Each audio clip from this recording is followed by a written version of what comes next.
Hey guys, good morning. Laura with Garden Answer. I'm out at our potting shed getting ready to plant up this window basket. I planted it up in a couple other videos before. The difference this year is that we ran drip to it, so I don't have to bring a watering can or a hose over here anymore to water it, which is lovely. So we just tapped into some drip line that's in a flower bed right behind the potting shed and just ran some of this Waterwise. This is from Proven Winners. It comes in their Waterwise kit. It's white flexible tubing and it's really easy to work with.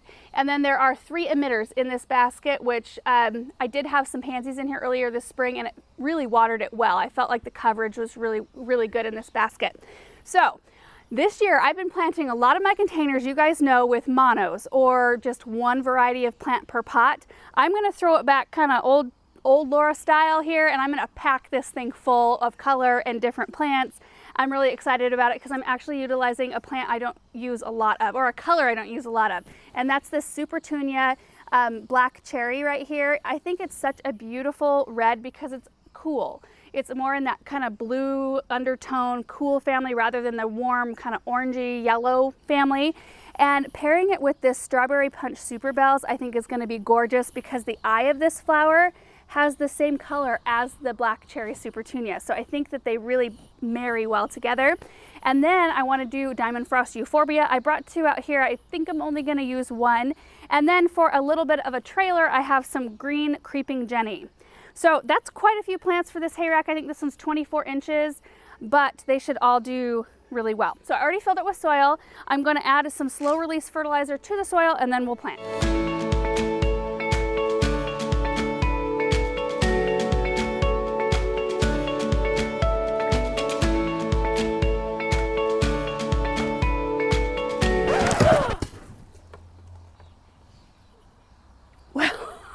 I guess I gotta reinforce the bolts really quick. Oh my word. And that, people, is why you want to use the correct brackets for these things.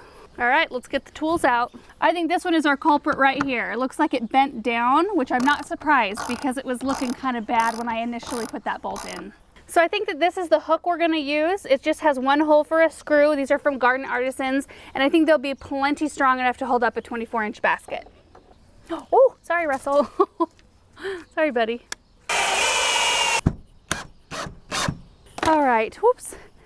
Now we'll see if there's any damage done to our plants here. I think we're okay.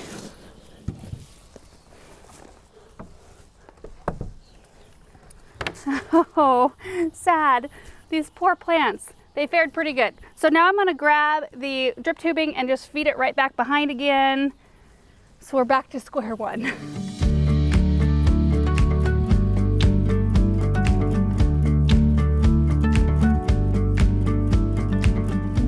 So that was an interesting planting experience, but I love how it turned out. It felt good to use a bunch of color, and I think that they all go really well together. It kind of looks like Valentine's to me. So I used 2 Supertunia Black Cherry, kind of separated them in the back here. There's a Superbells Strawberry Punch in the center, and then 2 that kind of flank the arrangement. 2 Diamond Frost Euphorbia, which, you guys, this one, it won't trail. It'll kind of grow up, and I'm gonna kind of train it to go in between all the plants so it kind of looks like big puffs of white kind of intermixed between all of these flowers. And then the 3 Creeping Jenny, which will be my nice trailer. I just think it's such a pretty arrangement. All of these, so the Creeping Jenny, the Superbells, and the Supertunia will kind of do a filling action, so they'll kind of grow up a little bit and then they'll start to trail over. So I think that this is going to be a great one to see grow on through the season, and that's just what I wanted to do this morning. I just wanted to put something together to kind of hopefully inspire you guys, something to show you throughout the season. This is a full sun arrangement. It gets morning shade. Right now it's morning, but it gets full afternoon sun, so all of these plants can handle that. And like I said, it's on drip irrigation, so after I water it in today, I shouldn't have to touch it other than fertilizing it once a week. So that's it, you guys. If you have a window basket like this, I hope this inspires you to just go for it and get some pretty stuff and pack it full of just something nice to look at for the season. Thank you guys so much for watching this video, and we will see you in the next one. Bye.